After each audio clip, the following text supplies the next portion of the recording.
नमस्कार, मैं doctor Abhinav. Information is power में आपका स्वागत है। पॉलिटिक्स ऑफ हरियाणा पार्ट 29 में हम बात करेंगे। आज हम भारतीय जनता पार्टी की जो लिस्ट कंप्लीट हुई है उसके जातीय समीकरण पर बात करेंगे, क्योंकि जातीय समीकरण पर बात करनी ज़रूरी है, क्योंकि भारतीय जनता पार्टी और दूसरी जो पार्टियां हैं जातीय समीकरण से चलती हैं कि किसकी संख्या कितनी है और हम उसको ही वोट दें, यानी कि टिकट दें। और लोग भी यही सोचते हैं कि हमारी जाति का बंदा कौन है।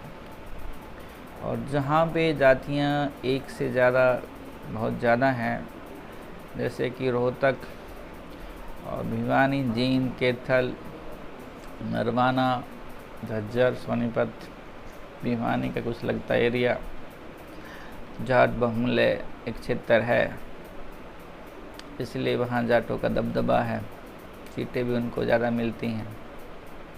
लेकिन जब हम कुरुक्षेत्र की तरफ आते हैं तो कुरुक्षेत्र और करनाल में दो बड़ी जातियाँ हैं। वैसे तो कुरुक्षेत्र में सैनी समाज है पूरे लोकसभा में, और करनाल में जब आते हैं तो करनाल में बटा हुआ है, लेकिन कुछ एरिया है रोड सोसाइटी का जिसमें 80 विलेजेज आते हैं, और बाकी जो कास्टें हैं वो अलग अलग स्थानों पर बटी हुई हैं। उसके लिए हमने अलग से एपिसोड किया है। तो ये जो भारतीय जनता पार्टी है, लीडिंग पॉलिटिकल पार्टी है देश की, देश पे इस पे राज, देश का इस पे राज है। विधानसभाओं में इनका राज है, और राज्यसभाओं में जो है संसद का जो ऊपरी सदन है उस पे भी इसका अधिक बहुमत हो चला है। तो सब जातियों को मिल के आगे बढ़ाने का प्रयास जो इस दफ़ा किया है भारतीय जनता पार्टी ने, वो समीकरण हम बात करेंगे। देश का सबसे बड़ा पढ़ा जाने वाला अखबार के माध्यम से दैनिक भास्कर, डेटा उन्हीं का है, कुछ डेटा मेरा है, तो हम दोनों पे बात करेंगे। तो आगे बढ़ते हैं। 3 सीटें भारतीय जनता पार्टी ने अभी घोषित नहीं की हैं। बाकी जो सीटें बची हैं 87, उन पे उम्मीदवार घोषित कर दिए हैं। ओबीसी को अदर बैकवर्ड क्लासेस जो हैं हरियाणा में ए और बी में विभाजित है। जैसा कि हम जानते हैं कि ए में 72 जातियां हैं और बी में 6 जातियां हैं, लेकिन पूरे हरियाणा में है। तो सबसे बड़ा जो जनसंख्या में है अदर बैकवर्ड क्लासेस है, हरियाणा में ही नहीं वो पूरे देश में है। मंडल कमीशन ने उसको 52% बोला है उसकी संख्या के आधार पे। तो ओबीसी को भारतीय जनता पार्टी ने 21 सीट दी हैं, विधानसभा में उम्मीदवार उतारे हैं अपने। और पिछली बार जो 19 का इलेक्शन हुआ उसमें 19 उम्मीदवार उतारे हैं, यानी कि बढ़े हैं इस बारे में। ऐसी जो है अनुसूचित जो जाति है उनके 17 कैंडिडेट हैं, और 17 ही पीछे कैंडिडेट थे 19 में, क्योंकि ये पहले से ही निर्धारित है कि स्टेटों में और लोकसभा में एससी और एसटी की कितनी सीटें निर्धारित होंगी। एसटी जो है वो हरियाणा में नहीं है और राजस्थान में है। उत्तर प्रदेश में कुछ 5-6 जातियां हैं, छत्तीसगढ़ में बहुत सारी जातियां हैं। एसटी हमारे यहाँ पे नहीं है, इसलिए एससी की जो जातियां हैं 35-36 जातियां जो एससी की हैं, अनुसूचित जाति में जातियां हैं, उनको 17 सीटें मिली हैं और 17 ही उनकी बनती हैं। रिजर्व्ड सीटें हैं, रिप्रेजेंटेटिव सीटें हैं।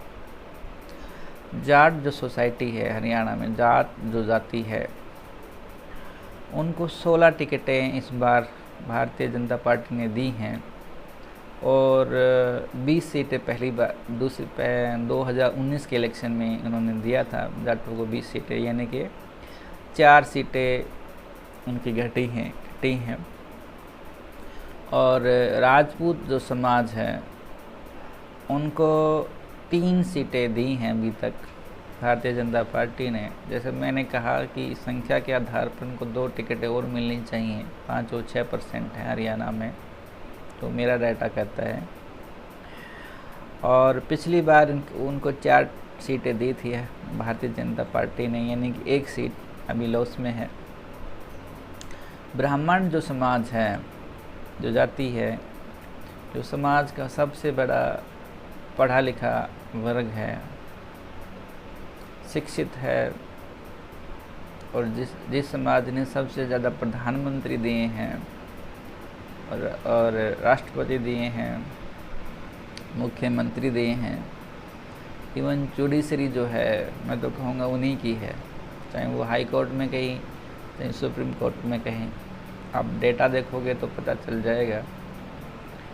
तो ब्राह्मण समाज को 11 टिकटें दी हैं भारतीय जनता पार्टी ने, और पहले 7 टिकटें दी थी 2019 में, यानी कि इसमें 4 सीटें बढ़ी हैं। लेकिन संख्या ब्राह्मण समाज की यही पेपर कहता है कि 8 से 9% हैं, लेकिन पेपर मीडिया और संगठनों के हवाले से कहता है।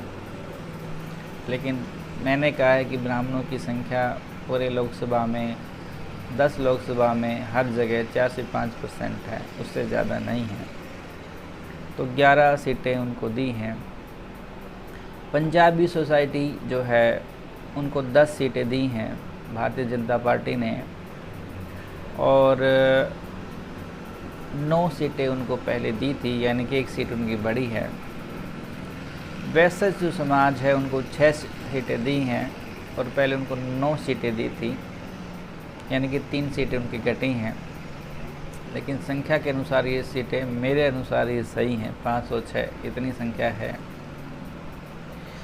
मुस्लिम जो समाज है, मुस्लिम जो धर्म है, उसमें उनको 2 टिकटें दी हैं, और पहले 19 में उन्होंने 3 टिकटें दी हैं। सिख जो समाज है उनको 1 टिकट दी हैं, और पहले 2 टिकटें उन्होंने दी थी, यानी कि अब ये 87 बनता है। 87 अब 3 जो टिकटें हैं उनके शेष हैं, अब वो किसको देते हैं। जैसे महेंद्रगढ़ में है, महेंद्रगढ़ में जो पहले शिक्षा मंत्री रहे हैं रामविलास शर्मा टिकट मांग रहे हैं, बड़े दावेदार हैं।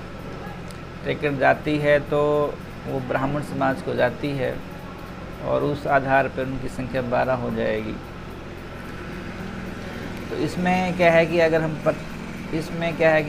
हम प्रतिशत में देखें, जो 24% ओबीसी को गया है, मेरे ख्याल से उसमें 10% और बढ़ना चाहिए संख्या के आधार पर। अगर वो न्याय की बात करते हैं तो 18% उसमें जाट हैं, मेरे ख्याल से उसमें भी बढ़ना चाहिए अगर वो न्याय की बात करते हैं, क्योंकि 22 से 24% पेपर ने भी लिखा, और मैं भी मानता हूँ कितनी संख्या है। 13% ब्राह्मण उतारे हैं, लेकिन इसमें मैं समझता हूँ कि 10% ज़्यादा है ब्राह्मण सोसाइटी को, क्योंकि उसमें जिसके भी टिकट कटे हैं और ब्राह्मण समाज को मिले हैं तो वो उनके टिकट उनको गए हैं, नो डाउट।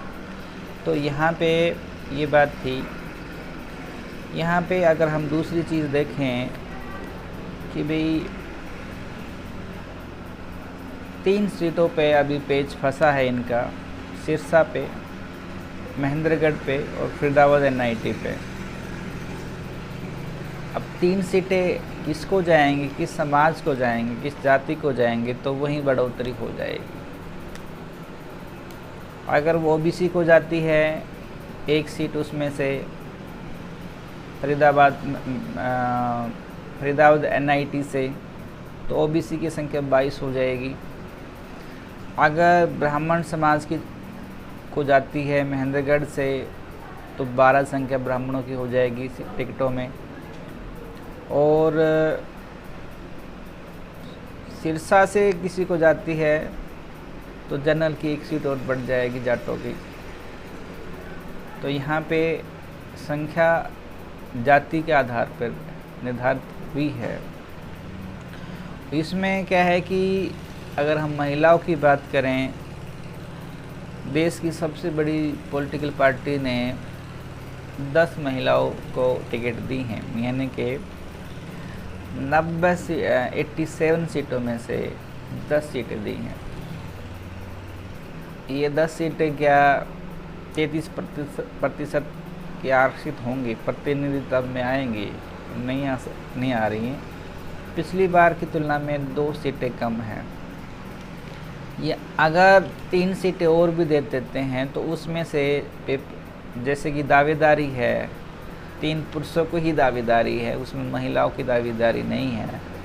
तो ये पूरी तरह से मान के चल लेना चाहिए कि 90 सीटें जो हैं उसमें से 10 सीटें महिला को जाएंगी, यानी कि 90% जो सीटें हैं भारतीय जनता पार्टी पुरुषों को दे रही है, और 10% जो सीटें हैं वो महिला को दे रही हैं। अब 10% सीटों में से 10 उम्मीदवारों में से क्या 10 की 10 महिला जीत जाएंगी? ये हम कह नहीं सकते कि 10 की 10 जीते, क्योंकि पिछली विधानसभा में भी 10 महिलाएं एमएलए नहीं बनी थी, ये हम जानते हैं। तो इसमें अगर इसकी हम और आगे बढ़ें, एक और है कि भाई जो पेपर ये भी कहता है कि कुछ सीटों पर एक ही जाति के प्रत्याशी बने हैं, जैसे लोहारू सीट है, 50 जो सीटें हैं उस पर जाट ही प्रत्याशी बने हैं लंबे समय से, बहुत ही लंबे समय से। और 32 सीटों पर अधिकतर पंजाबी और वैसे जातियों के जीते हैं। ये हमें समझना होगा कि भारत, और मानना भी होगा, जैसे हम मानते हैं कि भारत नदियों के साथ साथ जातियों का भी देश है। तो ये जाति समीकरण भारतीय जनता पार्टी ने दिया है। 3 सीटें पुरुषों को मिलेंगी, नो डाउट, उसमें कोई महिलाएं नहीं होंगी, क्लियर है। तो 90 में से 10 सीटें महिला को दी हैं, यानी कि 10%, 33% नहीं दी हैं, 10 सीटें दी हैं। तो मुझे लगता है कि इस जातिगत समीकरण से आपको पूरे स्टेट का जातिगत समीकरण पता चला होगा, ऐसी मुझे आशा है। आपने मुझे सुना, समय दिया, आपका बहुत बहुत आभार।